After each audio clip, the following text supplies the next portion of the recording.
Oh iya, dan karena kan kalau masuk surga ada juga tuh golden ticket. Misalnya kayak perempuan yang ngasih minum ke anjing yang kehausan. Ya, itu Terus- salah satu cerita hikmah yang paling aku suka sih. Iya, itu juga banyak versi. Itu aslinya dari tradisi Yahudi. Jadi Oke. pasti Nabi Muhammad tuh bilangnya ini ada kisah Bani Israil. Nah, hadisnya pun banyak banget redaksinya. Ada yang bilang perempuan itu pelacur, ada yang bilang juga ya bukan pelacur tapi apa gitu. Tapi intinya dia dapat golden ticket. Terus kan itu kan tambah bikin bingung lagi nih, kayak cara penghitungan pahala dan dosa itu gimana gitu. Gimana kita bisa memastikan peradilannya gitu. Iya. Atau jangan-jangan kita nggak atau kita ternyata disatuin aja gitu, nggak ada pengadilan apa-apa, nggak ada pembagian, nggak ada timbangan apa-apa. Wallahu a'lam bishawab ya. Nah itu dia, makanya bisa main-mainnya di fiksi. Betul.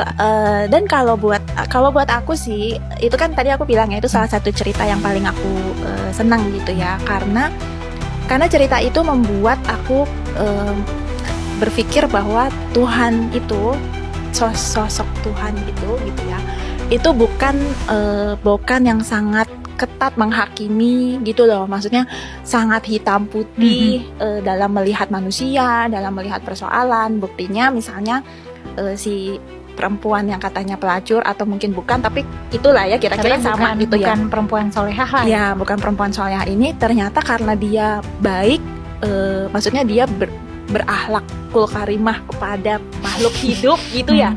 Dan makhluk hidupnya juga bagi sebagian orang mungkin anjing juga bukan sesuatu yang sangat favorit gitu ya, meskipun tidak seperti babi. Halus banget kan ngomongnya, orang Islam nggak suka anjing, nggak boleh pegang anjing. Tapi nggak semua orang Islam nggak suka anjing dong, karena kita tahu ada perempuan, teman perempuan bercadar yang melihara anjing banyak gitu. Jadi aku nggak bisa bilang semuanya kan. Dan nanti pada akhirnya kesimpulan apapun yang kau ambil itu hanya dugaan kok. Dengan mengucapkan la ilaha illallah masuk surga, tergambar dalam pikiran kita betapa mudahnya masuk surga, betapa murahnya karcis surga hanya dengan mengucapkan masuk surga. Kita bikin rumah saja 20 tahun baru jadi, sedangkan surga hanya ucapan. Ini kan kayak film Barbie. Betapa mudahnya engkau menganggap betapa mudahnya orang masuk surga. Betul nggak? Dengan ucapan saja, itu satu sisi. Tetapi juga Anda mengatakan, Anda juga mengatakan bahwa umat Islam akan terbelah menjadi 73 golongan. 72 masuk neraka, yang satu masuk surga. 1/72, sedikit banget. Di satu sisi Anda mengatakan betapa mudahnya masuk surga, tapi si yang lain mengatakan betapa sulitnya masuk surga. Selesaikan dulu dalam pikiranmu itu.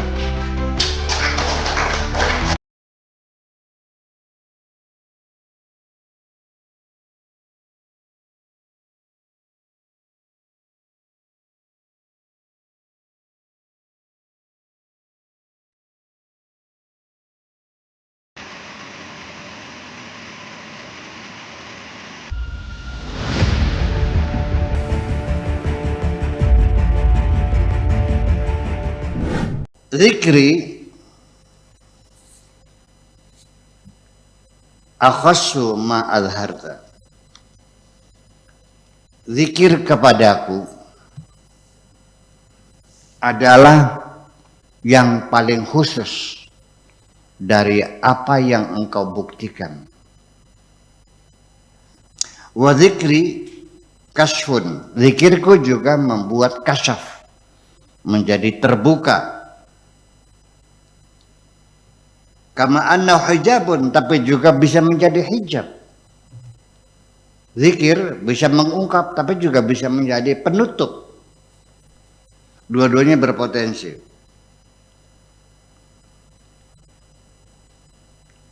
Idza badautu, apabila aku tampil, lam tara min hadza kullihi syai'an, maka ketika aku tampil, maka engkau tidak akan dapat melihat apapun. Ini persoalannya ya, karena engkau belum melihatku, maka engkau masih banyak yang kau lihat. Begitu engkau telah melihatku, maka tidak ada lagi yang dapat kau lihat kecuali aku. Itu kira-kira. Nah, ini menjadi dua hal yang bisa membuka, bisa menutup, bisa membuktikan, bisa menggagalkan. Dua hal yang paradok itu terjadi. Sebetulnya paradoknya bukan pada Tuhannya, pada logikamu itu. Sebab ketika Anda dengan hanya bermodalkan ilmu pengetahuan, ketahuilah wahai saudaraku, di dalam pengetahuan terdapat paradoks. Dalam pengetahuan terdapat kontradiksi. Bukankah kita sering melihat para ulama berbeda pendapat, para fisikawan berbeda pendapat, para psikolog berbeda pendapat, para antropolog berbeda pendapat, para ahli akidah, ilmu kalam juga berbeda pendapat, malah saling bunuh-membunuh lagi. Itu ilmu. Iya.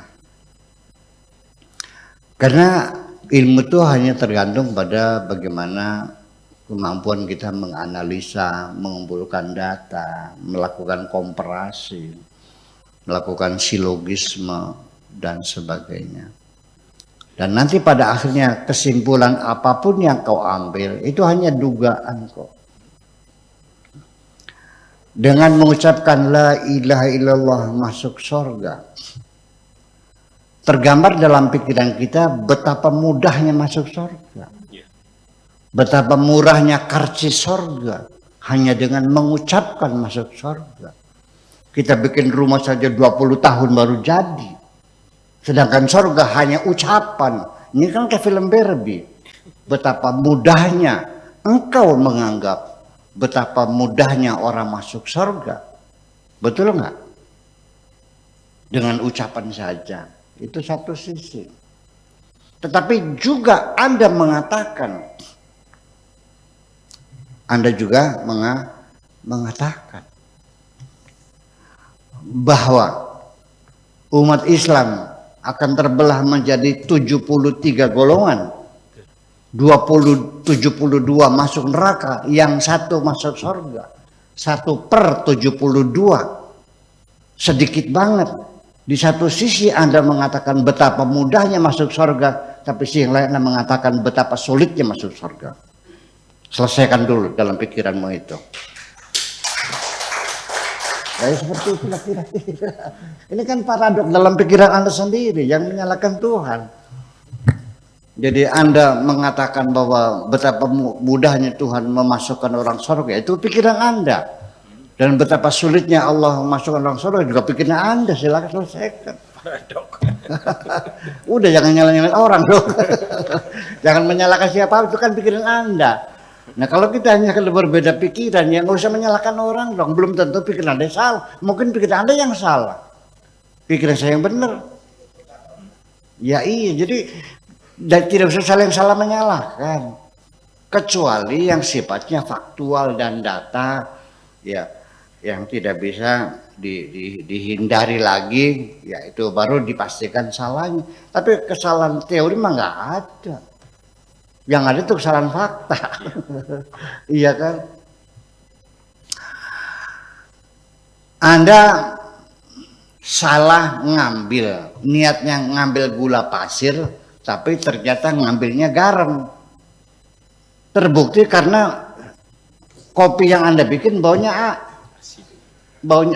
rasanya asin. Saya memastikan Anda salah ngambil. Sudah, jangan merengkel.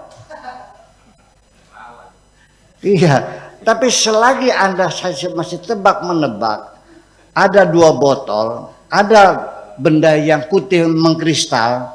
Saya nanya mana garam, mana gula pasir. Anda mengatakan ini selagi belum dicoba, itu paradigma yang non eksperimentalis, itu nggak bisa disalahkan. Udah beda jelas. Jadi ya jangan mudahlah menyalah-nyalakan orang tuh. Iya. Makanya kita kan punya tata krama dulu, pesantren tuh punya tata krama. Ketika kita membaca kitab dan kita menduga bahwa ini salah cetak, tidak menyalahkan pengarang. Iya, makanya ditulis la'alla as-shawab. Tuh tahu sih ngerti. La'alla as-shawab, barangkali benarnya seperti ini. Ini kan tata krama. Zaman sekarang mubalik, kiai saling caci mencaci di mimbar, menyalah-nyalahkan orang lain. Ini di mana tata kramanya? Atau sudah tidak perlu moral lagi dalam berdakwah ini?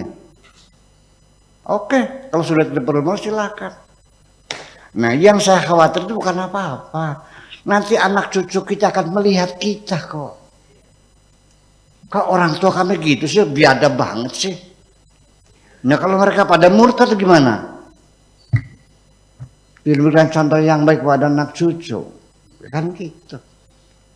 Nabi kan mencontohkan yang baik. Laqad kana lakum fi Rasulillahi uswatun hasanah. Enggak usah gitu. Jadi kita kembali lagi bahwa persoalannya bahwa apapun yang kita miliki bisa bermanfaat untuk diri kita, bisa juga berbahaya untuk diri kita.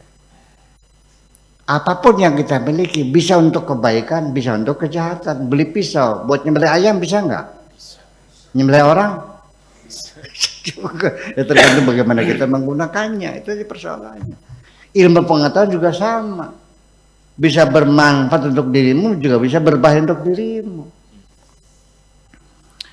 Iya, sejak kapan dia jadi tukang tipu? Sejak berilmu. Modus operandinya terus berkembang setiap saat. Modus operandinya terus dikembang setiap saat. Semakin banyak ilmunya, semakin banyak kawasannya, semakin luas pergaulannya, semakin hebat nipunya. Ya, sampai menjadi penipu yang ulung. Penipu profesional. Iya. Penipu ulung itu korbannya tidak pernah merasa dirugikan, malah berterima kasih. Itu baru ulung. Kalau yang ditipu sadar belum ulung kamu nih. Itu ukurannya ulung nih. Ya, penipu ulung itu korbannya berterima kasih. Korbannya menangis, ya anda belum ulung namanya, masih penipu kelas bawah namanya. Ketahuan penipu. Itu persoalannya. Dan Allah itu maha penipu. Salah nggak nih? Salah nggak Allah maha penipu? Maha. Allah maha pendendam, betul nggak? Al-Muntaqimu itu pendendam. Allah maha penipu. Wallahu khairul makirin. Allah maha makar. Wa ma yamkuruna illa anfusahum, mereka berbuat makar atas diri mereka sendiri. Allah maha makar, kamu yang ketipu. Itu maksudnya. Pokoknya apa saja kalau ada mahanya benar jadi sifat Tuhan. Tapi bukan asmaul husna. Sifat, bukan asmaul husna.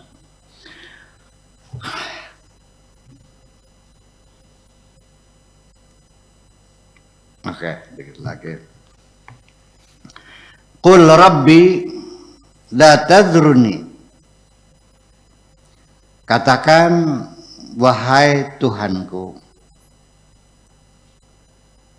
jangan engkau tampah aku. Tampah, tahu tampah? Tampah. Buat gabah itu ditutup di lumpang yang terbuat dari batu, lalu pemukulnya itu namanya alu. Nah, setelah terkelupas ditaruh di tampah, lalu digur-gur, dikebiarkan sehingga kulitnya berterbangan dan berasnya ngumpul di atas tampah. Tahu nggak tradisi gitu tuh? Iya. Anak zaman sekarang mah nggak tahu ya, tahunya heller aja. Dulu belum ada heller begitu. La tadruni. Iya. Bimidratil hurufi, dengan tanpa huruf. Jangan kau tampah diriku seperti menampah huruf, dibuyar-buyar, diur-gur, dikibas-kibaskan semacam itu. Fi ma'rifatika, dalam mencari kemakrifatan kepadamu. Untuk menggapai kemakrifatan, tolonglah huruf itu jangan digur-gur, ditampah. Jangan kau bikin pikiranku seperti huruf-huruf yang ditampah itu. Li'anal hurufa, karena huruf-huruf itu sendiri tusyattitu, memporak-porandakan, wa tuba'athiru, dan memberantak-berantakan al-aqla, akal pikiran kita. Huruf yang membuat pikiran kita semakin kacau dan berantakan. Gara-gara huruf-huruf itulah pikiranku menjadi kacau dan berantakan semacam itu. Kal midrati, seperti tampah. Sebetulnya midrat itu bukan tampah ya. Jadi apapun, kacang kedelai atau kacang tanah atau beras, gandum, itu disemburkan dengan mesin nyembur. Nah, nanti yang bijinya itu pada ngumpul, kulitnya berterbangan gitu. Apa namanya tuh? Ya, tampah bener. Ayakan bawah. Ini mau disemburin gitu. Iya. Ya seperti waktu kalau panen nih, ya kan dikipas kan, nanti kalau yang ada berasnya turun, kalau yang ringan menjadi berterbangan. Apa namanya itu? Gerabagan. Nggak ada juga, ya udah terserah sampah lah.